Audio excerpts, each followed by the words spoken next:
கர்த்தருடைய நாமத்துக்கு ஸ்தோத்திரம்.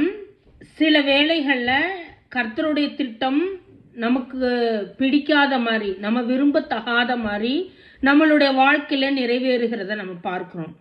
அப்பொழுது நம்மளுடைய இருதயம் வலிக்க ஆரம்பிக்கும். எமோஷ்னலாக நம்ம ரொம்ப கஷ்டப்படுவோம், டிஸ்கரேஜ் ஆகும், சோர்ந்து போய் ஆண்டவர்கிட்ட அநேக கேள்விகள் கேட்டு புலம்புகிறவர்களாய் மாறிடுவோம்.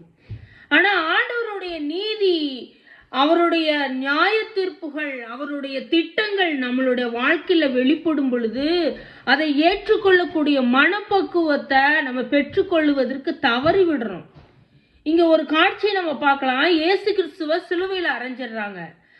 தன்னுடைய சொந்த குமாரன் தண்டனைக்கு உட்பட்டு சிலுவையில் தொங்குறார் அப்படிங்கிறத பார்த்து கொண்டிருந்த அவங்களுடைய தாய் மரியாள் என்ன செய்கிறாங்கன்னு பார்க்கலாம். யோவான் 19:25.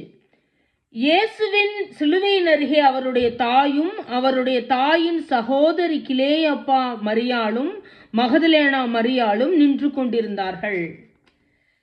தேவனுடைய திட்டம் தன்னுடைய மகனுடைய வாழ்க்கையில அவர் ஒரு பலியாக ஒப்பு கொடுக்கப்படணுங்கிற திட்டம் வெளிப்படும் பொழுது அதை ஏற்றுக்கொள்ளக்கூடிய மனப்பக்குவத்தை மரியாள் பெற்றுக்கொண்டிருக்காங்க. நம்ம வேதம் முழுவதும் படித்தாலும் எங்கேயுமே மரியாள் அந்த ரோம சோல்ஜர்ஸை திட்டுனதாகவோ அல்லது பிரதான ஆசாரியர்களை தூசிச்சதாகவோ கத்தி ஆர்ப்பரித்து எல்லாரையும் ஏசுனதாகவோ நம்ம வேதத்துல வாசிக்கவே முடியாது. மரியாள் இயேசு கிறிஸ்துவுடைய வாழ்க்கையில தேவனுடைய திட்டம் நிறைவேறும் பொழுது அதை ஏற்றுக்கொள்ளக்கூடிய மனப்பக்குவத்தில் அவங்க இருந்தாங்க. அமைதியாய் அதை ஏற்றுக்கொண்டாங்க.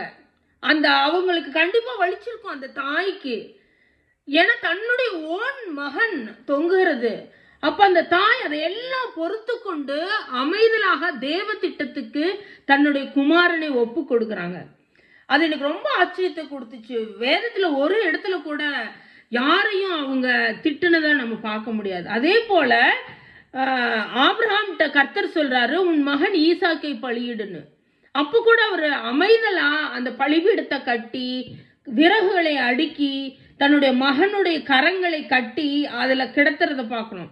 அங்க எந்த ஒரு கொஸ்டினும் கேட்கவே இல்லை. ஆபிரகாம் அமைதலா அதை பொறுத்து கொள்ளுகிறாங்க. இன்றைக்கு நம்ம கர்த்தரிடத்தை கேட்கலாம், ஆண்டவரே உம்முடைய திட்டங்கள் ஒருவேளை எங்களுக்கு பிரியமில்லாததாய் வெளிப்படும் பொழுது எங்களுடைய வாழ்க்கையில நாங்கள் அதை பொறுத்து கொள்ளக்கூடிய தைரியத்தையும் இருதயத்தையும் எங்களுக்கு தாங்கன்னு கர்த்தரிடத்துல கேட்கலாம். அதை பெற்றுக்கொள்ளுவோம். Praise the Lord.